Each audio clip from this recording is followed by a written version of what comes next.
네, 저는 구조주의 역사 1편을 중심으로 강의를 준비하였습니다. 프랑스와 도우스 굉장하신 분이세요. 지금 정말 저희 백건뿐만 아니라 정말 이 구조주의라는 이 역사가 일어나기까지의 모든 발자취를 한 번이라도 뗀 분의 모든 학자를 담아 놓으셨어요. 정말 글은 증명이라는 건 이렇게 하는 거구나라는 것을 알려주셨어요. 이분 자체가 구조주의 역사다라는 생각이 들 정도인데, 굉장히 재밌게 읽었어요. 그동안 뭐 자랑이 아니라 그래도 기독량을 오래 해서 그런지 진짜 너무 재밌게 읽어서, 이제 공부할 때 항상 어떤 학자가 나오면 이 구조주의 역사를 옆에 두고 이렇게 좀 참고 문헌으로 삼으면서 가면 우리의 책을 이해하는 데 굉장히 수월하겠다라는 생각을 하게 되었습니다. 보시면 프랑스 지성사의 구조주의가 굉장히 전대미문한 패러다임을 열었어요. 1950년에서 60년대에 이 구조주의의 출현이 그 이전의 실존주의를 뛰어넘는 코페르니쿠스적 어떤 발견, 이제는 천동설이 아니라 지동설이다라는 그 전환되는 그 지점에 이르는 것까지 그 정도로 충격적인 사건이었다고 하는 거죠. 지성사의 구조주의 출현은 이렇게 강력했다. 그렇다면 이제 구조주의란 개념은 어디서 유래하는가? 우리 구조 얘기 많이 하잖아요. 분석에서도 내용이 고치는 게 아니라 구조가 고치는 거야라고 얘기를 계속 하는데, 이 구조라는 거, 우리도 일상에서 계속 쓰고 있는 구조 살펴보자면, 일단 스트루이어라는 라틴어 동사에서 파생된 스트러추라라는 어원을 가지고 있는 게 구조입니다. 구조는 한 건물이 지어지는 방식이에요. 한 건물이 벽돌을 쌓고 옆에 바닥을 내고 주춧돌을 세우고 이 전반적인 게 어떤 소통과 관계망을 형성해서 건물을 짓는 것처럼 구조라고 얘기하고, 17에서 18세기에는 생명체도 이 구조를 가지고 있다. 이 물자와 이 물자가 합입돼서 새로운 물자가 나오듯이 이렇게 구조로 짜여 있는 것이다 라고 이제 주장하고, 베르노는 언어 또한도 구조다라고 이야기를 합니다. 자, 구조주의란 단어를 정리하자면은 한 구체적인 존재의 부분이 어떤 전체를 조직하는 방식을 구조다라고 얘기합니다. 우리의 지금의 선택과 내가 공동체에서 조직화되고 있는 이 구조는 나의 어떤 언어, 어떤 경험, 감정, 정서에 의해서 지금의 어떤 구조를 짜여지고 있다라고 주장하고 있는 거죠.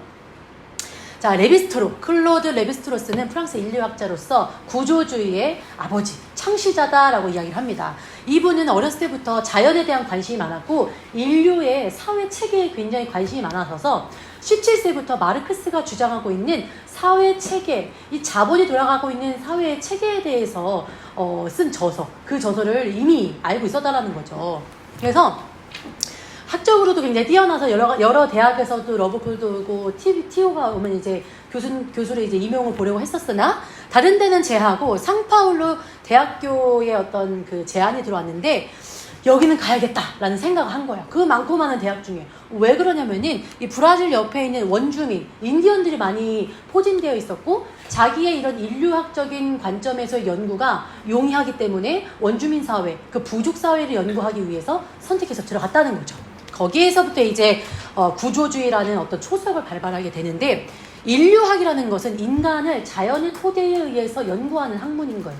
자연의 법칙에 의해서 인간의 정체성을 이해하는 것이 인류학인데, 이것을 사회문화 체계적으로 어떻게 정립되고 있고 사회가 구성되고 있는지를 연구하는 걸로 확장시키는 건 거죠.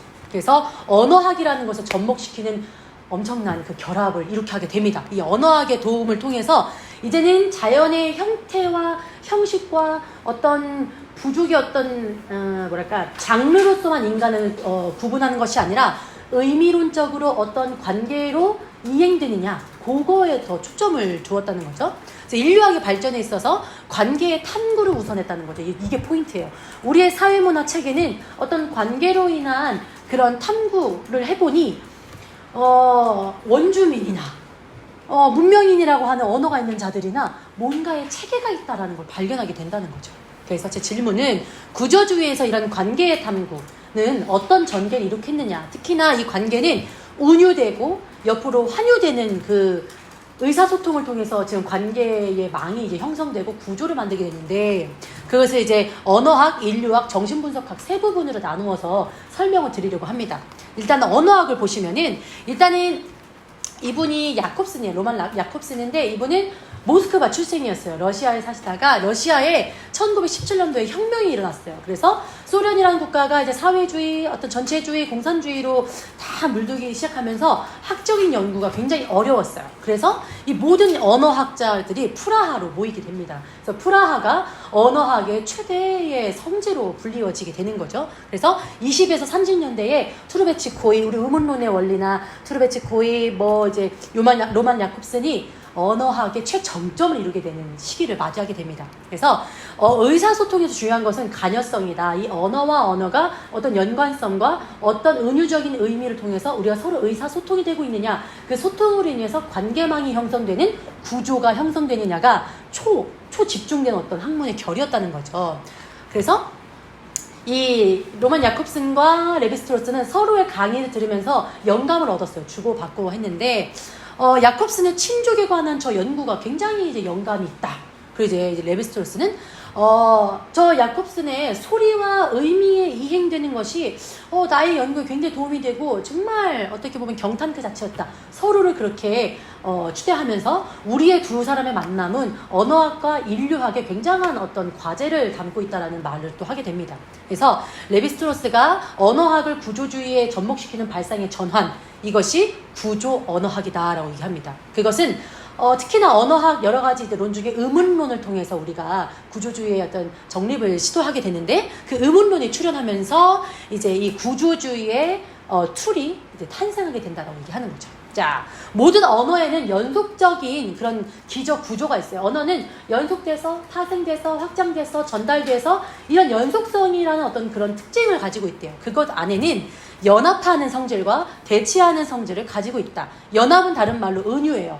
내가 어떤 그 기표와 상징에 내 의미가, 기의가 들어가서 쌓이고 은유되어서 하나의 어떤 상징 안에 의미가 가득 차 있는 그것을 연합의 성질이다. 그리고 이 연합이 직접적으로 가지 못하고 꽉 차 있기 때문에 환유라는 역할을 통해서 좀 더 저 은유된 어떤 본대상으로 나아가게 된다는 것이 이제 환유인데, 이 원래 의미의 조금 옆에 좀 더 소화할 수 있는 걸로 예, 간다는 거죠.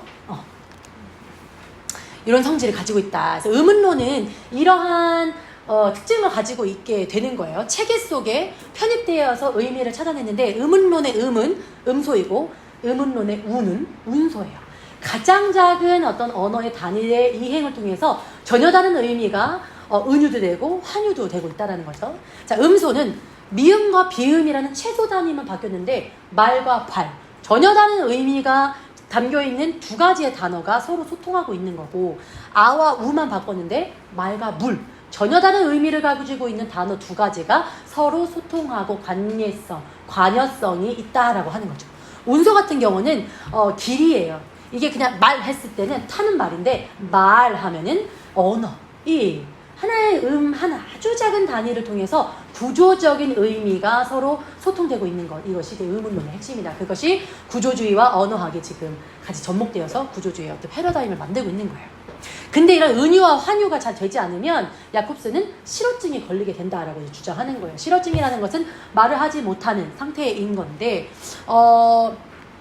은유, 이게 뭔가 계열적인 어떤 사고가 되지 않고 발화되지 않으면 은유, 유사성에 대한 그 사고의 이행이 되지 않기 때문에 유사성 장애가 일어난다. 그리고 환유는 인접성의 장애가 있을 때 인접성의 장애가 있을 때 실어증이 있는데, 철수는 빵이라는 것을 먹는 것이잖아요. 빵이라는 것과 먹는 그 유사성에 대한 사고가 있어야 되는데, 그게 회로가 끊겼을 때는 말을 더 이상 진행할 수 없고 문장을 만들 수가 없는 그런 실어증의 증상은 이 우리의 응집시키고 이거를 풀어내는 은유와 환유의 어떤 작용을 할 수 없었을 때 오는 증상이다라고 합니다.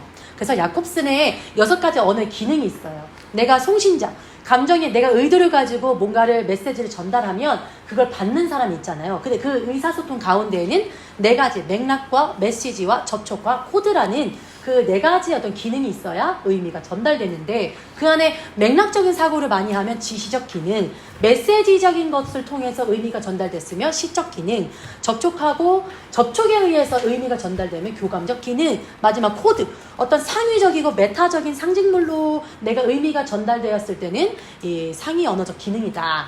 보면은 송신자가 메시지 뜩 보내서 수신자가 받았어요. 이 보면은 이 자린고비처럼 밧줄에다가 이제 스마트폰을 걸어왔어요. 그 안에 밥 한 번, 스마트폰 한 번, 요거 써 있는 거예요. 이게 중독의 현상인 거죠. 내가 밥을 한 번 보고 스마트폰 보듯이 이 의미가 지금 시적인 함축적인 의미로 메시지를 전달하고 있는 거예요. 오늘날 광고에 야콥슨의 6가지 기능이 다 함입되어 있는 것을 보게 됩니다. 자, 보시면 이제 잘 보여야 되는데 잠시만요. 여기에 괜찮아, 안전해 라고 써 있으면서 안전모가 있고 여기에 못이 이제 박혀 있어요. 직관적으로 이거 어떤 내용인 것 같아요? 우리 거짓말하고 있는 것 같아요. 피노키오 같다. 이 지금 송신자가 요 포스터를 통해서 메시지를 전달해서 누군가는 거짓말하는 거, 누군가는 피노키오라는 것을 이제 전달받았어요. 이것을 4가지 맥락에서 의도를 파악해 볼 수 있는데, 일단은 공익광고 공모전에서 안전이라는 타이틀로 내가 너네들에게 공익의 이익을 위해서 전달할 거야 라는 목적이 있어요. 그래서 어떤 것을 받아들이면 작업 환경에 대한 경각심을 우리가 세워야 하고 안전 불감증에 대해서 우리는 생각해야 돼라는 어떤 내용을 받아들여서 내가 그렇게 행동하게 하는 건 거죠. 처음에 맥락적으로는 위험 요소가 많은 이런 공사장을 배경으로 했다는 맥락을 가지고 있어요. 그리고 두 번째는 안전이라는 것과 거짓말을 상징하고 있는 피노키오를 같이 접목해가지고 괜찮아, 안전해 이지만 거짓말인 피노키오의 코를 통해서 우리의 방심, 이거 방심은 나쁜 거짓말이야 라고 써있는데 이거를 이제 크게 보여서 아무튼 거짓말이다, 방심을 경고하는 메시지가 담겨있다. 그리고 접촉이라는 거, 여기 공익광고협의회라는 걸 붙여놓음으로 인해서 공익광고협의회에서 당선이 됐으니 안전하고 우리에게 유익을 주겠구나라는 교감적 기능을 합니다. 마지막으로 상위 언어적 기능은 누구나 친숙한 피노키오와 그 코와 공사장 못이라는 위험한 것을 중첩되면서 코드 대 코드로 지금 내용을 전달하고 있다는 거죠. 우리의 모든 광고가 이렇게 이루어지고 있다.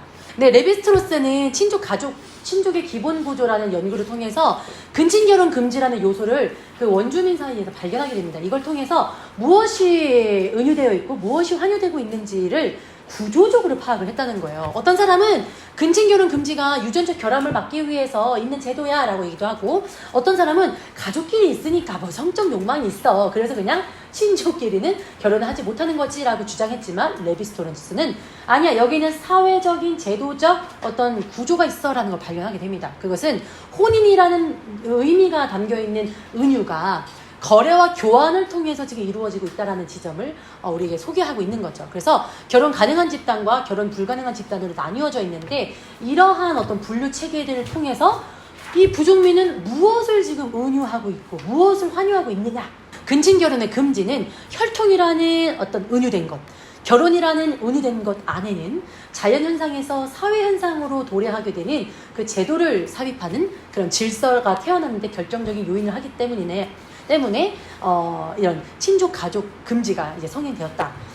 구조주의는 이렇게 탄생되었고, 이것이 언어화가 접목되어서 오늘날에 아까 말씀드린 그런 양태가 있는 거죠. 자, 그래서 커뮤니케이션 이론, 아까 우리 야콥스는 커뮤니케이션 이론 6가지 보셨고, 이번에는 레비스트로스의 커뮤니케이션 이론인데, 여자를 주고받는 이런 거래를 통해서 친족의 법칙이 성행된다. 그것이 물자와 서비스의 영역에서의 커뮤니케이션에서는 경제적 법칙이었고, 메시지의 전달에 의해서는 이제 언어학적 법칙이 은유와 환유를 통해 이루어지고 있다라는 것을 보게 됩니다. 그래서 구조주의란 결국 언어학과 인류학의 만남이다라고 얘기를 합니다. 자, 라캉 이제 가면서 정신분석학으로 넘어가는데, 정신분석학, 무의식을 탐구하는 것에서도 인간의 정체성과 자아의 정체성을 살펴보니 이 은유와 환유로 되어 있더라라는 것을 이제 라캉이 본인의 이제 이론으로 개진합니다. 랑그라는 거, 사회적인 체계 언어가 지금의 나를 만들고 있어라고 주장했던 또 소시르. 근데 그 안에 파롤은 개인의 주장성, 개인이 말하는 발화 행위인데, 라캉은 여기에서 이 개인이 말하고 있는 거 그 개인이라고 생각해? 아니야. 타자의 욕망에 이미 거세되고 이미 소외된 언어를 주체인 양 얘기하는 것이 파롤이야. 그러니까 파묘 그 자체가 너 주체가 아니라 이미 타자의 욕망에 의해 욕망하는 대상이라고 주장하게 됩니다. 그 구조가 있다라고 하는 거죠. 그래서 무의식은 이렇게 하나의 언어처럼 구조화되어 있다는 우리도 익히 알고 있는 대명제를 이렇게 말하고 있습니다. 꿀벌들이 그렇잖아요. 자기가 자기의 주장으로 인해서 가져오고 법칙적인 언어를 사용한다 하지만 그 언어는 이미 일종의 기관이다. 즉 기관은 체계를 얘기하는 거예요. 체계다라고 이제 이야기하는 거죠. 우리는 거울기라는 것을 맞이해요. 거울기는 만날 면자를 써서 우리가 거울을 마주했을 때의 그 장면입니다. 이 거울기를 통해서 영상적, 우리가 익히 얘기하는 상상계적 단계에서 상징적 단계로 이행이 일어난다고 해요. 아이가 내적으로 태어나서 내적으로 겪을 것도 겪고 엄마 건지 집안에 있는 어떤 긴장인지 여러 가지 불안인지 뭔가에 은유되어 있는 것들을 가득 함유되어서 몸 자체가 은유 그 자체인 거예요. 그러다가 어느 날 자기 영상을 봐요. 거울을 봤어. 어라? 뭐야? 뭐지? 놀란 거죠. 이걸 자기라고 생각을 못하고 타자라고 인식을 해요. 그러다가 이게 실제 존재하는 영상이 아니구나, 이 상상이 아니구나라고 하면서 그 사실을 발견하면서 저 영상이 보이고 있는 저 상상을 동일시한다는 거죠. 자기가. 락항은 그러니까 너네가 아무리 주체해도 첫 최초의 주체의 출현은 저 동일시기 때문에 너네는 절대 너의 대타자를 만날 수가 없다라고 계속 이야기하고 있는 게 이 지점 때문입니다. 그래서 우리는 계속 허상이고 계속 속임수에 빠지는 정체성을 자아라고 생각하는 거야 라고 얘기를 합니다. 은유된 대상 자체로 속임수라는 어떤 환유 대상을 계속 반복하면서 계속 은유된 기표 그 자체로 막 가려고 하는 건 거죠. 그래서 주체라는 것은 두 가지로 나뉘어지고 있는데 주인기표라고 얘기하는 S1, 뭔가의 연쇄를 진전시키게 만드는 뭐 하나의 그 주인이 되는 기표가 있는데 이 주인기표를 다다르기 위해서 여러 가지 대학기표들, S2들이 있다라는 거죠. 의미작용의 연쇄들인 것입니다. S1이라는 그 계속 의미작용을 연쇄하게 만드는 것들 때문에 대학기표들의 알을 우리는 계속 추구한다는 거예요. 그래서 이미 주체는 분열되었다, 뒤틀려 있다, 영원히 분리되었다, 만날 수 없다라고 얘기합니다. 이 분열된 주체를 만들고 있는 이 A, 그 영상에서 상상계에서 딱 마주쳤던 그 타자의 욕망, 그 A는 대문자 타자인데 이 분열된 주체이기 때문에 다가갈 수 없는 그 사이의 간극을 무엇이 계속 매개하고 있느냐? 소문자 대상 A, 작은 타자라고 하는 거죠. 결핍의 대상이고요. 결핍되었기 때문에 욕망이 끊임없이 나오는 그 어떤 환상의 환유적 대상이고요. 환유적 대상이라고 얘기하는 거죠. 그래서 이걸 어떻게 좀 쉽게 이야기를 해볼 수 있을까? 나의 대타자는 무엇이고, 나의 주인기표는 무엇이어서 대학기표와 소문자 대상 A에 계속 반복될까? 네 가지로 구성된 분열된 주체, 주인기표, 대학기표 A, 소문자 대상 A는 지탱하는 것은 공허와 구실, 공허인데 결핍으로부터 이거 계속 파생된다. 그래서 영상계의 대타자 A가 소문자 대상 A 다시 이런 충동의 대상과 환상 대상으로 전치 환유 되면서 종당에 내 이야기가 만들어진다. 그래서 내가 또 속았어라고 해서 이 부정적으로 보는 게 아니라 락항은 좀 더 우위에 두어요. 우리가 이렇게 환유 대상을 파악하고 분석하고 발견해내야지 내 대타자의 욕망이 어떻게 지금 전치되고 있는지를 파악할 수 있다라고 하는 거죠. 그래서 폐기물로 처분하는 것이 아니라 이것은 청중이고 언어로서 발견해내야 되는 소문자 대상 A다라고 얘기합니다. 이제 앞으로는 우리가 분석의 현장에서 속았네요해서 억울하고 속상하고 물론 그거 겪어야 되지만 이 소문자 대상 A는 결국에 내 절대 포기하지 말아야 되는 내 근원의 욕망이 뭔지를 말해주고 있는 지금 A라는 건 거죠. 그래서 분석가의 작업은 의미로 가득 차서 와가지고 은유되어 있는 것들을 본 의미 절대 안 말해요. 그냥 돌려 해서 환유 해가지고 막 가. 그러면 이제 쓸데없는 얘기 한다고 분석가는 들을 것이 아니라 저 소문자 대상 A 같은 저 주절거림과 환유가 원래의 욕망이 무엇인지를 분석 현장에서는 다가갈 수 있게 되는 게 분석의 현장이라는 거죠. 이런 환유를 통해서 계속 기표 안의 의미를 지워내는 것이 텅빈 기표로서의 주체의 위치를 정체성을 확인할 수 있는 작업이다라고 락항은 이제 이야기합니다.